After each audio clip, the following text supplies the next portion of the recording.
Worldly wisdom. We must continue to present the supernatural message boldly, even though there are many educated people who consider salvation by faith in Christ foolishness. Here's Gene. To understand this principle and to understand why Paul is addressing this, at least a major reason, is he had just come from Athens in Greece. In order to get a geographical perspective on this, remember how Paul received the Macedonian call in Troas, went to Philippi, left Philippi, established church, went to Thessalonica, established a church, went to Berea, established a church, left under persecution in all those situations and ended up in Athens. And then from Athens, he went to Corinth. So everything that happened in Athens is going to be very fresh in Paul's mind when he comes to Corinth. And it's going to be very fresh in his mind as he pens this letter back to this Corinthian church. Let's take a look at Paul in Athens, where we have the record by Luke in Acts chapter 17. While Paul was waiting for them in Athens, and the them there was his co-workers Silas and Timothy. He had left them behind as he left these other cities because of persecution that we saw on the map. But as he was in Athens, he was deeply distressed when he saw that the city was full of idols. So he reasoned in the synagogues with the Jews and with those who worship God, as well as in the marketplace every day with those who happened to be there.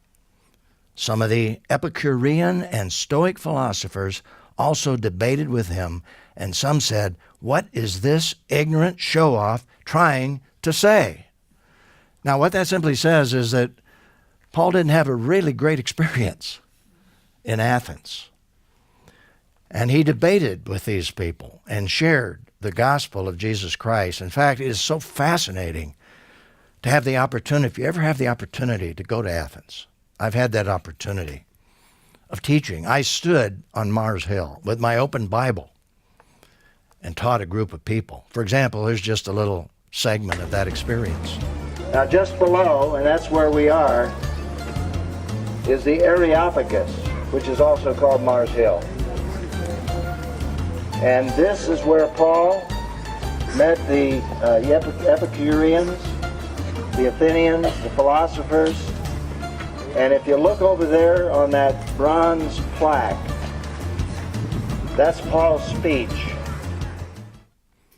Now let me give you a close-up of that plaque. Here it is.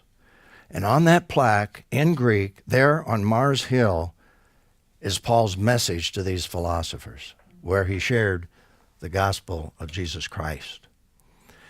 Now when he came to the concept of the resurrection, he got a very negative response from the majority. And here's what happened in verse 32 of Acts 17. When they heard about the resurrection of the dead, and in the background of this slide you can see that plaque and where he shared about the resurrection of Jesus Christ. And when they heard about the resurrection of the dead, some began to ridicule him. But others said, "We'd like to hear from you again about this." So Paul left their presence. That was the negative response. And it wasn't a fun experience for him. But they did have a positive response. However, some people joined him and believed, including Dionysius the Areopagite, a woman named Damaris, and others with them.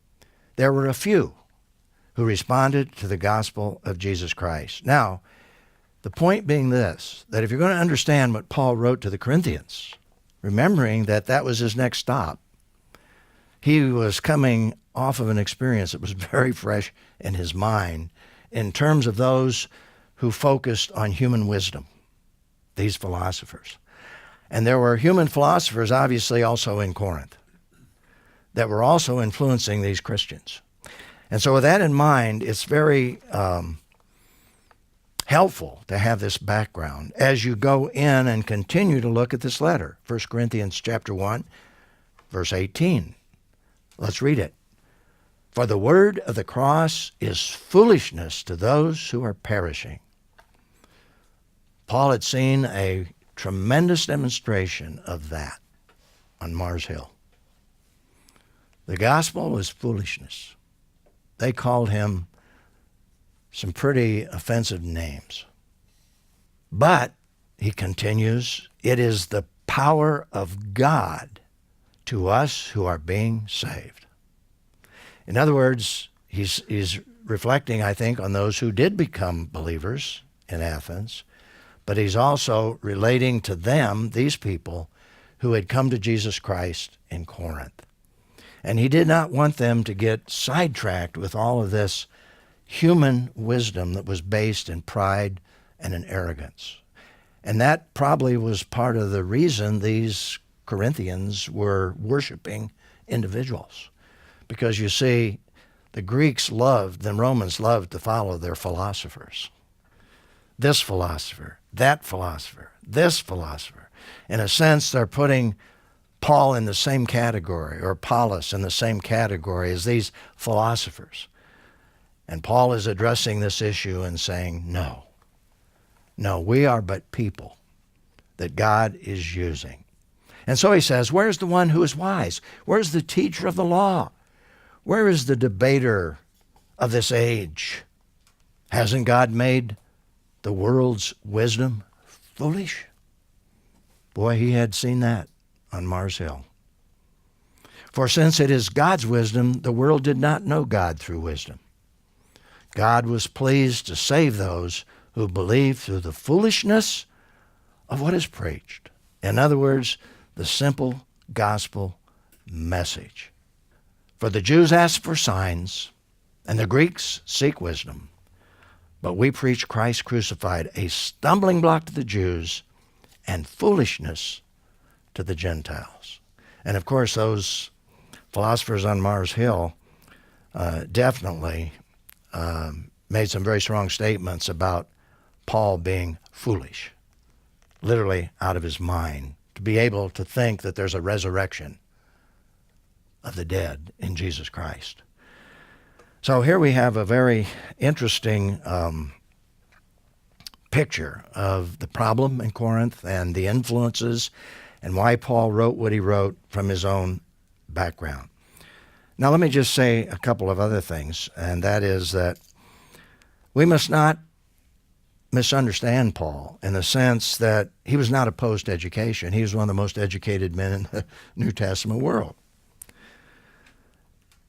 He wasn't opposed to using good reasoning. We call that apologetics. And I think that you have a good model of apologetics. And if you go back and study how Paul literally communicated with these people. The problem was it was not a very responsive situation in terms of these people on Mars Hill. But what Paul is saying is this. When all is said and done, God honors the simple gospel message. That's what Paul is trying to tell us, and the Corinthians.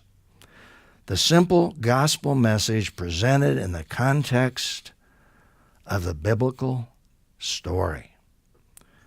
And the biblical story gives us divine wisdom.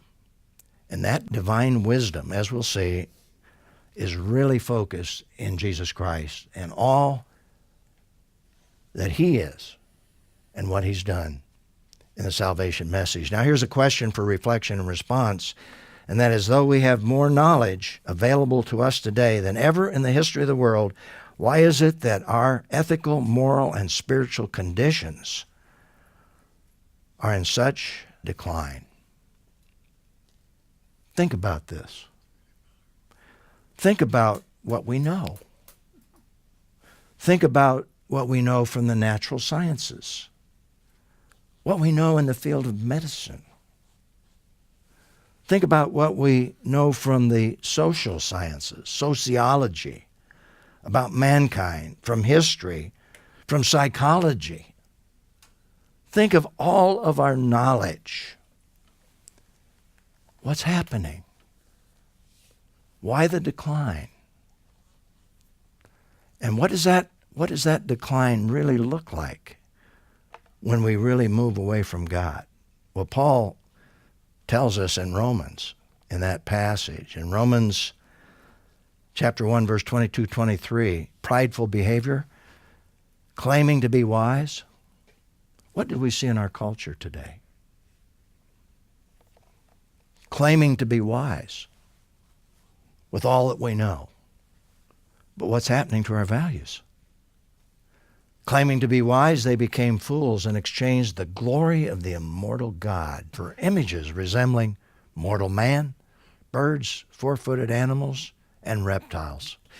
The extreme was in Athens, but it spread throughout the whole Roman world. And Paul is preaching the gospel in the context of a world that was deteriorating, terribly deteriorating. But look at our own culture. Think about the Western world. Think about the foundations of our society. For those of us who live in America, think about our foundations. Think about our own culture.